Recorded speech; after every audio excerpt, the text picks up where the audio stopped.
और कोई भी इंसान का अगर आपको इंटेलेक्चुअल लेवल देखना है कि ये इंसान ज़िंदगी में ग्रो कर रहा है भी कि नहीं, उससे ये पूछो। नए आइडियाज़, नए परसेप्शंस के लिए आप ओपन ही नहीं हो तो आप इंटेलेक्चुअली स्टैग्नेंट हो गए, आगे बढ़ोगे ही नहीं, आगे ग्रो नहीं होगे। सो नेक्स्ट टाइम आप अपने आप को किसी आर्ग्यूमेंट में पाओ, किसी टॉपिक के बारे में बहस चल रही हो, तो थोड़ा रुक के अपने आप से पूछो। ये अक्सर देखा गया पॉलिटिक्स के अंदर, कुछ लोग ऐसे होते हैं कि एक पॉलिटिकल पार्टी उनको पसंद रहती है, अब वो पॉलिटिकल पार्टी जो भी करेगी वो उनको सब सही लगता है। यही रिजिड मेंटालिटी की वजह से आज हमारे देश में और पूरी दुनिया में पॉलिटिकली लोग डिवाइड हो गए हैं। नो मैटर द सिचुएशन, आपकी ज़िंदगी में क्या चल रही है, आप इन प्रिंसिपल्स पे खड़े रहते हो। एक्सटर्नल सर्कमस्टेंसेस के हिसाब से आपके वैल्यूज़ चेंज नहीं होते, बट ओपिनियंस और वैल्यूज़ में की डिफरेंस क्या है, ओपिनियंस चेंज होने चाहिए। किसी ने बहुत ही डीप और मीनिंगफुल ये लाइन कही है कि have opinions, don't let your opinions have you.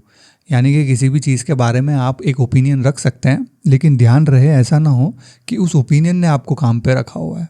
क्योंकि आपने भी अपने अतराफ़ में ऐसे लोग देखे होंगे जो अपने ओपिनियंस के खातिर लड़ने मरने तैयार हैं और अपने ओपिनियंस कभी चेंज नहीं करते।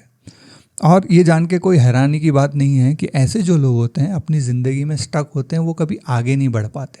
और इनके जो ओपिनियंस होते हैं वो इनको कंट्रोल करते हैं, बजाय इसके कि वो अपने ओपिनियंस को कंट्रोल करें। और ये होने का सबसे बड़ा रूट कॉज ये है कि अक्सर लोग वैल्यूज़ और ओपिनियंस को आपस में कंफ्यूज कर जाते हैं। उनको वैल्यूज़ क्या है और ओपिनियंस उनके क्या है, दोनों में डिफरेंस नहीं पता।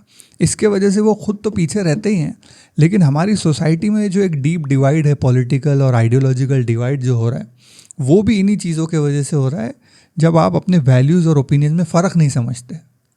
ज़िंदगी में हम सबके पास एक बिलीफ सिस्टम होता है, सही गलत को पहचानने के अपने अपने तौर तरीक़े होते हैं, है ना। और दुनिया कैसी होनी चाहिए ये एक तसव्वुर भी अपना अपना लोगों के दिमाग में होता है। लेकिन हम कभी ये रुक के सोचते नहीं कि इनमें से मेरे वैल्यूज़ क्या है और मेरे ओपिनियंस क्या है। अगर इसमें से डिफरेंस आप समझ जाओगे, दोनों को सेग्रीगेट कर पाओगे, तो ये आपको एक अच्छे डिसीजंस लेने में भी मदद करेगा, आपके पर्सनल रिलेशनशिप्स में भी आपकी बहुत मदद होगी, और ओवरऑल एक अच्छी ज़िंदगी गुजारने में आपकी ये बहुत मदद कर सकता है। वैल्यूज़ जो होती हैं वो इंसान की ज़िंदगी में एक कंपास का काम करते हैं, वो उसको हमेशा डायरेक्शन दिखाते रहते हैं। ये एक सेट ऑफ प्रिंसिपल्स और आदर्श होते हैं इंसान की ज़िंदगी के, जिस पे इंसान कभी कॉम्प्रोमाइज़ नहीं करता। नो मैटर द सिचुएशन, आपकी ज़िंदगी में क्या चल रही है, आप इन प्रिंसिपल्स पे खड़े रहते हो। ये प्रिंसिपल्स सेल के लिए उपलब्ध नहीं है, ये प्रिंसिपल्स पे आप कभी झुकते नहीं, है ना। कोई भी मटेरियल गेन के लिए या कोई पॉपुलैरिटी के लिए आप इन वैल्यूज़ पे कॉम्प्रोमाइज़ नहीं करते, इसीलिए वो आपके वैल्यूज़ हैं। जैसे कि ऑनेस्ट होना एक अच्छा वैल्यू है जो इंसान के पास होना चाहिए। ज़िंदगी में कभी आगे बढ़ने का अगर इंसान को मौका मिल रहा है और उसको अपनी ऑनेस्टी पे कॉम्प्रोमाइज़ करना पड़ रहा है, तो वो आगे बढ़ना सेक्रीफाइस करेगा, लेकिन अपनी ऑनेस्टी की जो वैल्यू है उसकी, वो सेक्रीफाइस नहीं करेगा। एक और वैल्यू है इंटेग्रिटी भी एक ऐसी चीज़ है जो आप हमेशा रखोगे, है ना। आपको अगर कभी कोई मौका मिल रहा है कि इंटेग्रिटी पे कॉम्प्रोमाइज़ करने से आपका कोई दुनियावी फ़ायदा होगा, आप नहीं लेते, आप वो फ़ायदा छोड़ देते, नुकसान बर्दाश्त करते, लेकिन इंटेग्रिटी पे कॉम्प्रोमाइज़ नहीं करते।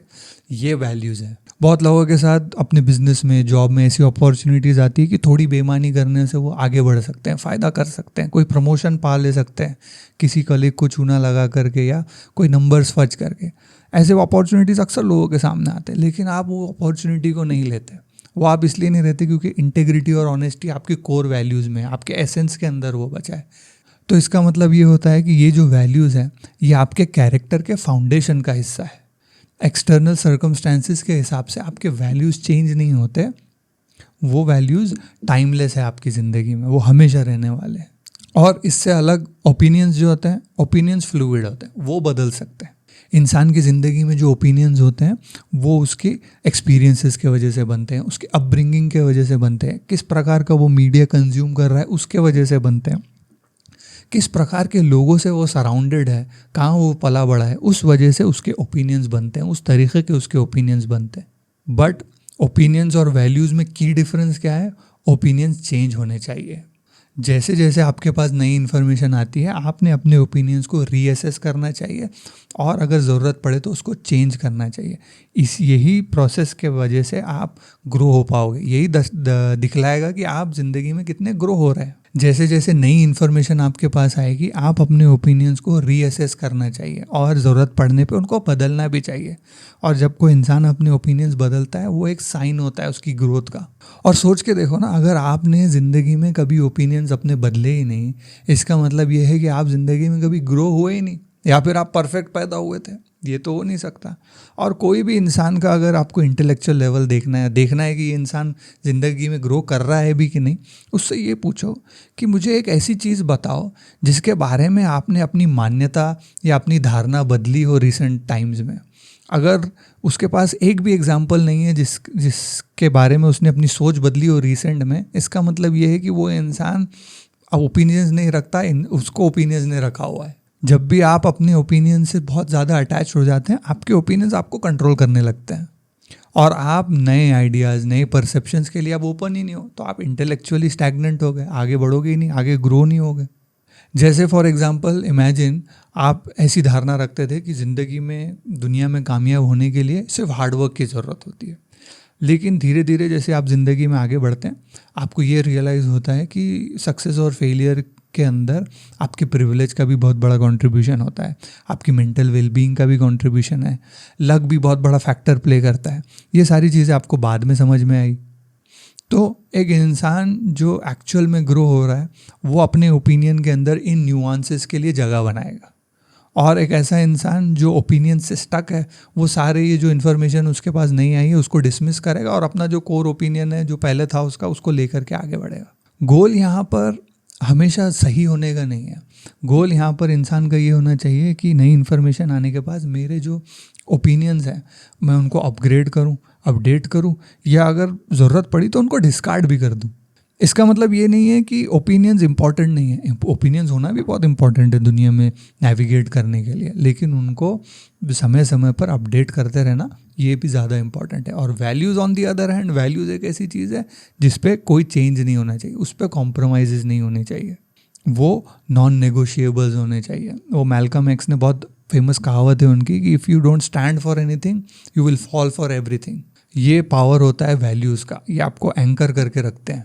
सो नेक्स्ट टाइम आप अपने आप को किसी आर्ग्यूमेंट में पाओ, किसी टॉपिक के बारे में बहस चल रही हो, तो थोड़ा रुक के अपने आप से पूछो कि मैं जिस बारे में बहस कर रहा हूँ ये मेरी वैल्यू है या ये मेरा ओपिनियन है। और मोर इम्पॉर्टेंटली ये भी अपने आप से पूछो कि अगर कोई नई इन्फॉर्मेशन मेरे पास आती है तो क्या मैं अपना ओपिनियन बदलने के लिए तैयार हूँ। याद रखो कि आपके जो वैल्यूज़ हैं वो आपका कैरेक्टर डिफाइन करते हैं और आपके जो ओपिनियंस हैं वो आपकी ग्रोथ का कैटलिस्ट बनते हैं, वो ग्रोथ में आपके साथ देते हैं। और ऐसे कई लोग हमने अपने अतराफ़ में देखे होंगे जो अपने ओपिनियंस को अपने वैल्यूज़ समझ के बहुत क्लिंग करते हैं, उनको पकड़ के रखते हैं। और जब भी फिर क्या होता है इन लोगों के साथ कि कोई अपोजिंग व्यू, कोई नया ओपिनियन इनके सामने आता है तो उस ओपिनियन के लिए हॉस्टाइल हो जाते हैं, उससे लड़ने लगते हैं, वायलेंट हो जाते हैं। ये अक्सर देखा गया पॉलिटिक्स के अंदर, कुछ लोग ऐसे होते हैं कि एक पॉलिटिकल पार्टी उनको पसंद रहती है, अब वो पॉलिटिकल पार्टी जो भी करेगी वो उनको सब सही लगता है, मॉरली भी सही लगता है, और किसी और के पर्सपेक्टिव को सुनने के लिए वो तैयार ही नहीं होते क्योंकि इन्होंने अपने ओपिनियन को वैल्यू समझ लिया है। यही रिजिड मेंटालिटी की वजह से आज हमारे देश में और पूरी दुनिया में पॉलिटिकली लोग डिवाइड हो गए हैं, पोलर अपोजिट हो गए, कोई एक्सट्रीम लेफ्ट हो गया, कोई एक्सट्रीम राइट हो गया, क्योंकि वो अपने ओपिनियंस को वैल्यूज समझते हैं, उसके ऊपर बात ही करना नहीं चाहते, उस पर डिस्कस नहीं करना चाहते, कोई नया पर्सपेक्टिव अंदर लेना नहीं चाहते। इसके वजह से खुद पर्सनली तो ये लोग ग्रो नहीं हो रहे हैं, लेकिन सोसाइटी का भी ये लोग बहुत नुकसान करते हैं, है ना। कुछ लोग ऐसे होते हैं जो ये मानते हैं, ये उनका ओपिनियन पहले से चला आ रहा है कि औरतों ने घर में ही बैठना चाहिए, बाहर नहीं जाना चाहिए, है ना, सिर्फ मर्दों ने बाहर दुनिया में घूमना चाहिए। ऐसे ओपिनियन वाले भी लोग हैं, इनको वैल्यूज़ की तरह ये लोग पकड़ के रखते हैं। नई इन्फॉर्मेशन के साथ दुनिया में अपने ओपिनियन चेंज नहीं करते, इसके वजह से औरतों पे जुल्म होता है। बहुत सारी सोसाइटल प्रॉब्लम्स का रूट कॉज ये है कि लोग अपने वैल्यूज़ को, अपने ओपिनियंस को वैल्यूज़ समझने लगते हैं और उनको चेंज करना तो बिल्कुल नहीं चाहते, छटपटा जाते हैं अगर उनको चेंज करना पड़े तो।